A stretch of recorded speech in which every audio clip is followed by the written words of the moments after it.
예, 시청자 여러분 안녕하십니까. 출발 마케돈 예민수입니다. 주중반을 지납니다. 9월 10일 수요일입니다. 예, 월요일 시장에 상당히 부담들을 가지고 시작을 했었는데 그렇게 밀리지 않았고요. 어제는 분위기가 그래도 조금 가볍다 싶었는데 또 그래도 오르지 못하고 늘 갇혀 있는 상황들입니다. 하루는 코스피가 조금 오르고 어제는 이제 코스닥이 조금 오르면서 역시나 제한적인 상승세였고요. 그 가운데 이제 오르는 종목들 몇 개만 가는 그런 형국이어서 이제 개별주로 대응하시는 분들은 그나마 이제 돌파하고 좀 있는 거고요. 전체 시장 분위기는 여전히 이제나 저제나 이제 나와야 될 악재가 있기 때문에 불안불안하는 것 같습니다. 투자자들이. 다행스러운 것은 뉴욕 증시가 상승을 했습니다. 역시 기술주가 상승을 주도하면서 애플이 상승을 주도했다는 거죠. 나스닥이 0.6%, 다우는 0.4% 올랐습니다. 애플도 이제 하이엔드급의 시장의 한계를 느끼니까 삼성전자처럼 이제 중가폰을 내놓는다는 거 아니겠습니까? 그런 데 대한 또 애플의 서비스 부분 이런 데 대해서 긍정적인 평가도 있더군요. 그러면서 주가가 올랐는데 어차피 미국 기술주들이야 우리가 큰 걱정 안 했던 거고요. 우리가 문제인데 돌파구를 좀 찾아야 될 텐데 좀 제한적인 상황에서 오늘은 좀 변화가 있을런지 오늘 장 또 증시 주변 정황과 함께 대응 전략들 장영혁의 마켓 시그널로 시작하겠습니다.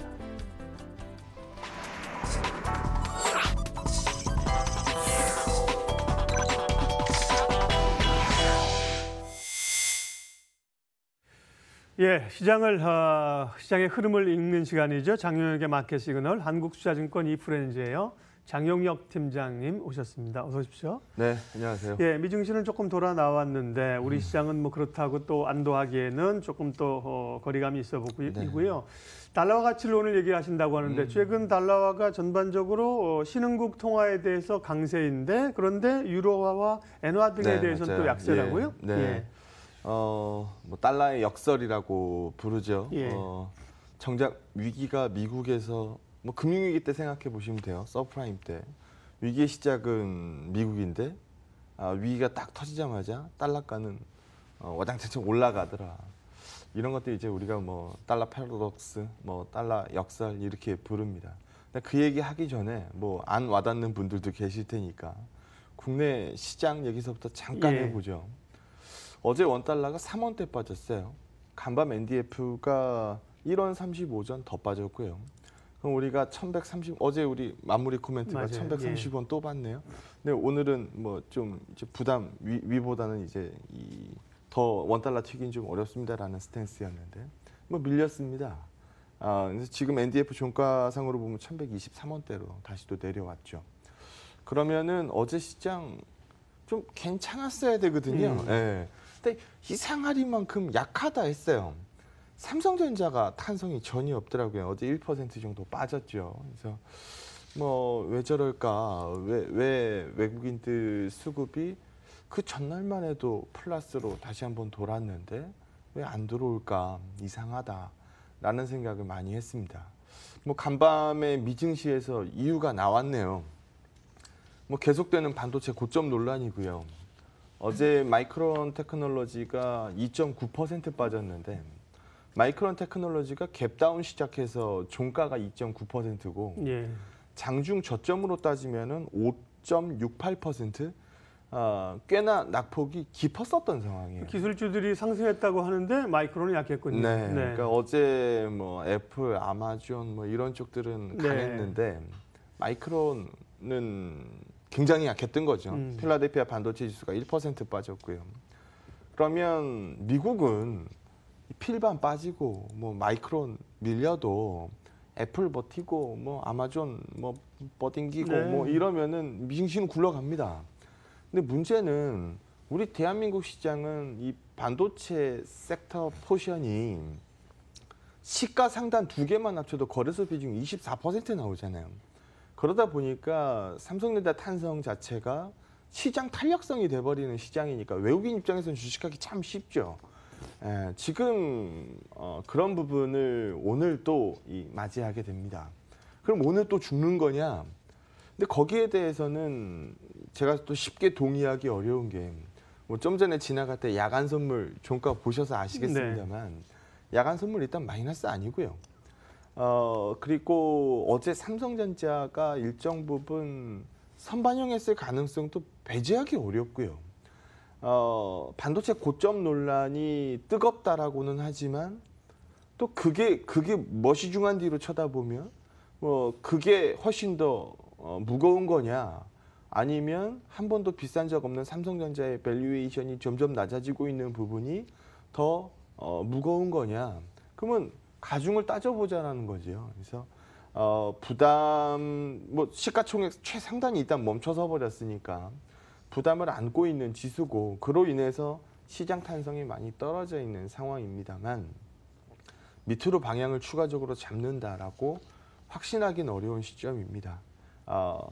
요즘처럼 방송하는 게 재미없는 적이 없었는데, 네, 좀 지수 탄성이 이제 둔화되면서 좀 지쳐가는 과정, 이건 좀 불가피할 것 같습니다. 그럼 준비한 얘기를 조금 이어가 보도록 하죠. 첫 페이지 보시면은요, 미국이랑 중국이랑 멱살 잡고 한판 싸웠더니 지금의 승자는 누가 봐도 주가 지수가 말해주고 있는 것처럼. 네, 미국과 중국의 주가가. 네, 예. 미국입니다. 지금 현재 단계로 봤을 때 아쉬울 거 많은 건 중국이라는 예. 겁니다. 그럴 수밖에 없는 게, 중국이 미국에다 팔아먹은 물건 사이즈하고 미국이 중국에다 팔아먹은 사이즈하고 비교해 보면 격차가 굉장히 크죠. 그럼 무역 가지고 이러쿵저러쿵 싸우는 와중에 그냥 그럼 다 하지 마라고 했을 때 누가 더 피해가 크냐는 겁니다. 물론 중국이 지금 크죠. 그런 부분들을 지금 현재 받아들이고 있습니다. 그리고 명색이 G2라고는 합니다만 여전히 무게추는 미국과 중국으로 있을 때 세계 경제에 미치는 영향 이런 부분들, 여전히 미국 쪽 아직은 중국이 맞짱 뜨기엔 역부족 이런 표현들을 듣고 있는 것도 사실입니다. 그럼 뒤집어서 한번 또 생각해 볼게요. 앞으로는 어떻겠습니까? 미국도 엄청난 소비 대국입니다만 GDP의 70%가 소비로 이루어져 있으니까요. 중국 못지 않습니다. 중국은 워낙 광범위한 영토에 집계도 제대로 안 되는 인구수를 가지고 아직은 이 전체적인 GDP나 이런 부분들이 높지 않다라는 부분으로 우리가 좀 낮게 봅니다만, 중국 인구의 소위 말해서 이 정도면 부자라고 생각하는 이 기준 위로만 계산을 해도 아마 우리나라 국민 이상 나올 겁니다. 예. 그러면 저쪽이 사실 요즘 명품 브랜드나 이런 부분, 이런 이 메이커들이 가장 신경 써서 진출하고 있는 시장도 중국이거든요. 그러니까 향후 소비 쪽에서의 진짜 핵으로 떠오를 시장 자체가 중국입니다. 그런 부분들을 생각해 보면 지금 당장 이 기울어진 무역 전쟁의 무게추가 향후에도 똑같이 유지될 거다라는 부분으로 확신하기 어렵죠. 그리고 요즘 우리 뉴스에서 많이 들어서 이제 11월 6일 중간선거 여기까지는 다 알아요. 근데 중간선거가 어떤 형식을 띠고 있는지 우리 잘 모르거든요. 그렇죠. 예. 우리하고 선거제도가 다르기 때문에 이건 하원, 상원, 이 양원제인 것도 우리하고 다르고 선거도 우리하고 제도가 다르죠. 그러다 보니까 놓치고 지나가시는 부분들이 많을 텐데요. 이번 중간선거에서 상원의 3분의 1을 바꿉니다. 하원은 전원 다 바꿔요. 그러니까 다 바꾼다라는 게 아니고 이제 바꿔지는 대상인 거죠. 네. 투표에 들어가는 거죠. 근데 이 미국의 입법 과정을 보게 되면 하원이 입법 올립니다. 상원이 오케이 안 하면 하원으로 다시 되돌아가요. 그럼 거기서 다시 가다듬어서 상원을 넘어야 대통령이 사인할 수 있는 이 법안으로 이제 넘어가게 됩니다. 결국 입법 관련된 부분들은 하원이란 얘기거든요. 근데 지금 예상을 한번 보시면 지금까지는 저렇게 트럼프 하고 싶은 거 다 해라는 게 이루어질 수 있었던 게 상하원을 공화당이 장악하고 있었죠. 그러다 보니까 웬만해서는 브레이크가 잘 안 걸립니다. 근데 지금 예상으로 봤을 때는 공화당이 하원 장악을 잃을 가능성이 상당히 높아 보이고요. 이제까지 중간선거가 다 그랬어요. 이 대부분의 여당들이 의석을 잃습니다. 이제까지 중간선거는 다 그랬어요. 근데 이번에 추가적으로 잃는 이 의석수가 생각보다 좀 많을 거라는 거죠. 이렇게 되면 민주당이 하원을 장악하게 됩니다. 그러면 시장에서 우리 쉽게 이런 생각할 수 있어요. 아, 그럼 저 똘끼 가득한 트럼프가 그럼 더 이상 횡포를 부리지 못하니까 그러면은 시장의 호재 아니요.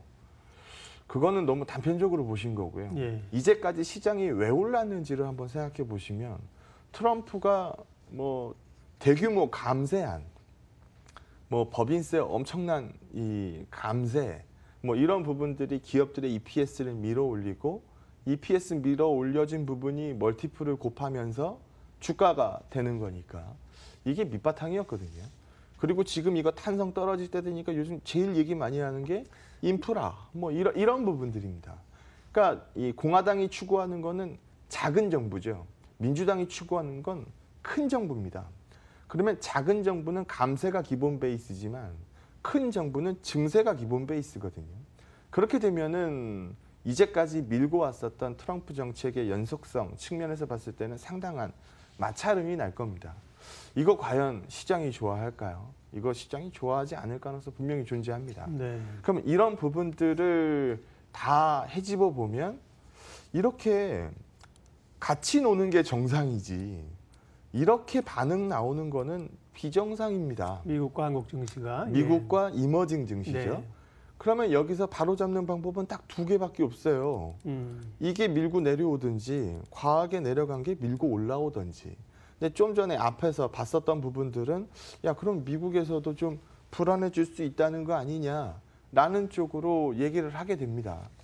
그러면은 그 부분에서 이제 조금 더 진도를 나가보는 거죠. 소위 위험해진다. 시장의 위험이 높아진다. 이러면 달러는 비싸질까요? 싸질까요? 달러는 강해지겠죠. 네, 달러가 비싸집니다. 대표적인 안전자산이고 미국의 T본드, 뭐 10년물 채권 같은 경우에는 전 세계 어떤 투자처도 저만한 사이즈를 안전자산으로 소화할 수 있는 대상 자체가 없습니다. 그러니까 중국이 우리 여차하면은 니네 채권 팔 거야라고 가끔씩 이게 엄포를 놓긴 합니다만 저 돈 다 빼가지고 안전자산을 넘길 곳이 없어요. 그러니까 제로를 만들기 어렵다라는 거죠. 이게 금융시장에서는 그냥 딱 정해져 있는 바입니다. 이게 미국의 힘이고요. 어떻게 보면 미국 최고의 발명품은 달러입니다. 맞습니다. 예, 기축통화의 달러 지위를 안고 있는 미국이니까 전 세계를 지배하는 초강대국이 된 거고 이 미국의 달러의 발권력을 갖고 있는 연준이 전 세계 중앙은행이다라는 표현을 듣고 있는 거고 그러니까 이 달러라는 안전자산 지위에 대해서 무시하지 못한다라는 거죠. 그러면 미국이 불안해집니다. 라는 얘기가 나왔을 때 달러는 빠져야 되는데 우리 기준으로 보면 대한민국이 불안합니다라고 하면은 대한민국 원화는 빠지거든요. 근데 미국이 불안합니다라고 얘기하면은 미국의 달러는 올라버리는 아이러니한 거죠. 네, 역설이 발생을 합니다. 그럼 이 역설이 딱 나오게 되면 이 재밌는 사실인데 만만한 애들부터 죽습니다. 요즘 달러가를 보시면 딱 아는데요. 요즘 이머징 통화들에 대해서는 달러는 일제히 강세입니다.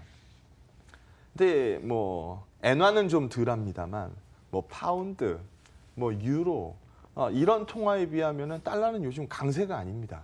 그러니까 딱 포커스 맞춰서 취약하게 반응 나오고 있는 거는 이머징입니다. 그러면 이 이머징이라는 범주 테두리에서 너네들은 추가적으로 미국이 위험해지고 달러가 비싸졌을 때 너네들은 다칠 수 있어 라는 가두리를 쳐놨다는 얘기거든요. 그 가두리 안에서 우리 대한민국은 굉장히 멀리 있습니다. 그러니까 뭐 가두리 정중앙서부터 포탄이 막 떨어지기 시작한다라고 하면 우리는 저 끝자락에 있습니다. 그런데 시장은 냉정하게 생각하는 거죠. 어차피 너네도 가두리 안에 있는 건 마찬가지잖아. 포탄이 점점 옆으로 번져왔을 때 니네가 가두리 바깥으로 못 나가는 것도 마찬가지잖아. 이 얘기가 상당 부분 시장을 괴롭히고 있는 것 같습니다. 그래서 요즘 시장 시황 얘기하면 굉장히 답답하거든요. 그나물에 그 밥 같은 뭐 그냥 물에 물 타고 술에 술 탄 것 같은 그런 시황의 연속이다 보니까 굉장히 답답한데요. 지금 달러의 역설 얘기가 최근 또 얘기 많이 나오고 있으니까 이런 부분들이 신흥국들이 뭐 이 정도 빠졌으면 바운드 줘야 되지 않아요? 라고 보는 시각들을 상당 부분 막고 있다. 그러다 보니까 요즘 시장이 좀 지지부진하다. 이렇게 이해하시면 크게 무리가 없을 것 같습니다. 예. 그러게요. 저도 그 얘기를 딱 하려고 했었는데 미국 국가 최고의 발명품은 에디슨의 전구가 아니고 예, 애플의 아이폰이 아니고 달러다. 예, 네. 1970년대 이 기축통화로 이제 금을 퇴장시키면서 맞아요. 달러가 생겼고 전 세계를 지배하고 있습니다. 최고의 발명품이고 최고의 무기예요. 그쵸. 예, 예. 어떻게 보면 금융시장에서 예, 물리적 시장의 핵무기보다도 더 파워풀한 겁니다. 달러 얘기 좀 했고요. 예, 어쨌든 계속해서 불편한 상황들, 불편하다기보다 뭐 좀 답답한 그런 상황들이고요. 이게 네. 뭐 언젠들 안 그랬습니까? 이제까지 그래 왔고 지금 현재도 그렇고 아마 장담하기는 어렵겠습니다만 향후에도 오랜 기간 이 불편함은 남아 있을 거기 때문에 이 불편함 때문에 주식을 못 한다? 이건 말이 안 되죠. 예.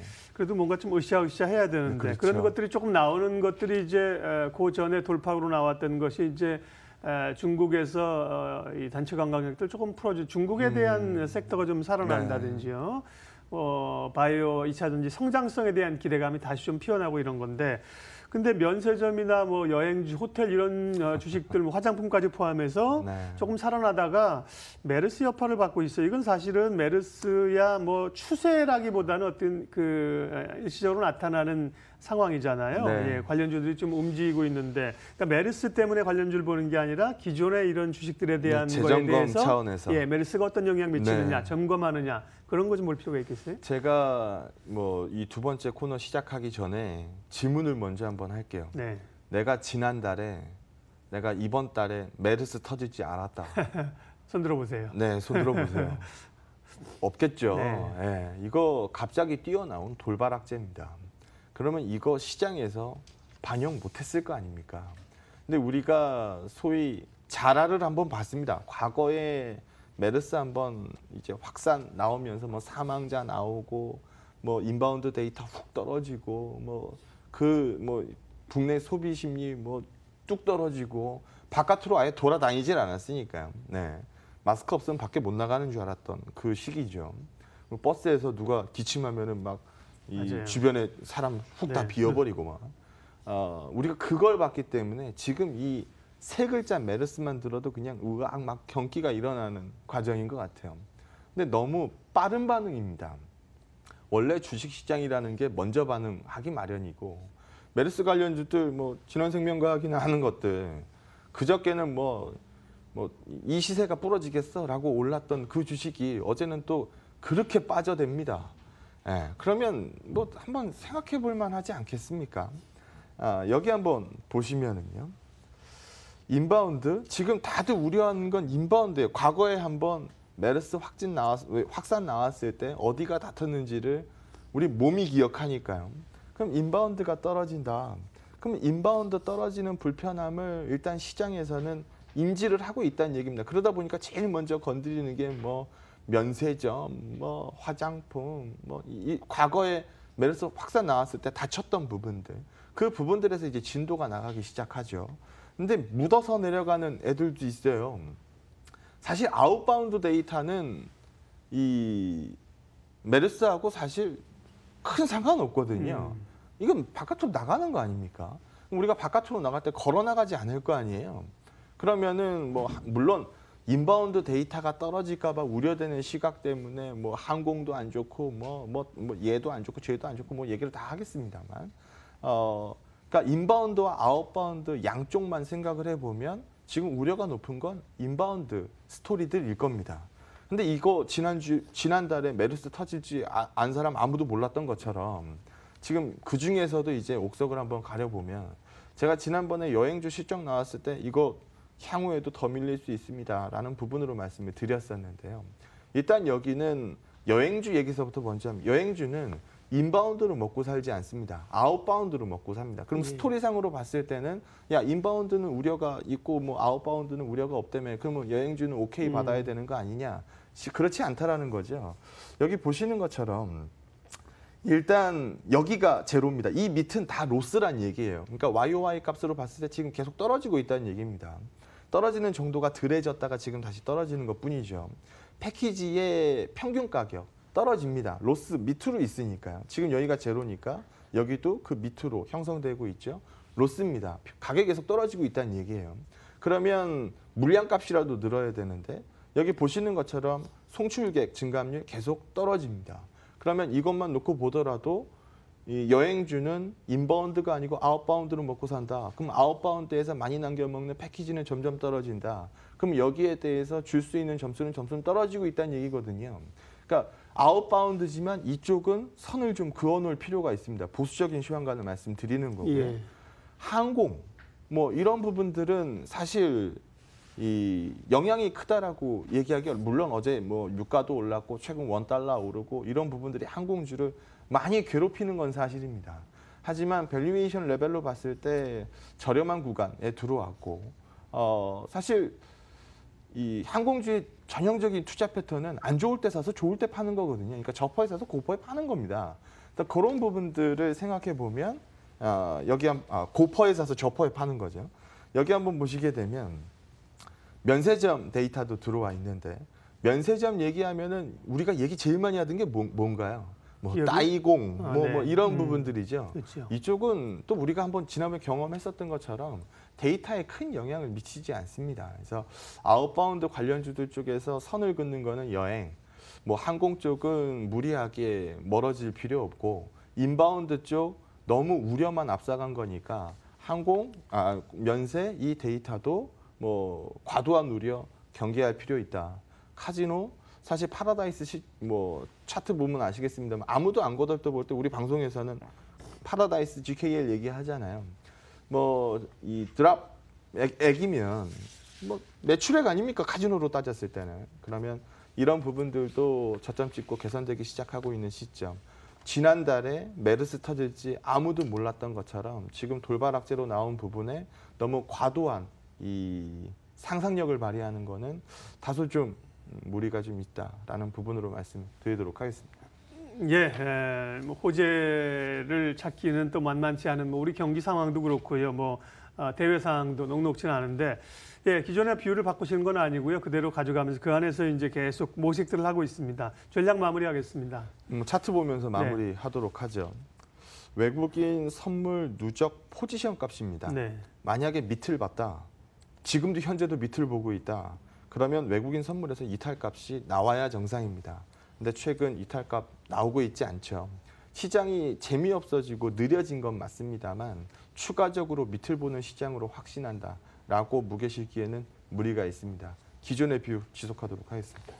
예, 오늘도 장효혁 팀장님과 함께 수요일장 또 어떻게 대응해야 될지 정리를 좀 해봤습니다. 장효혁 팀장님 인사드립니다. 수고하셨습니다. 네, 고맙습니다.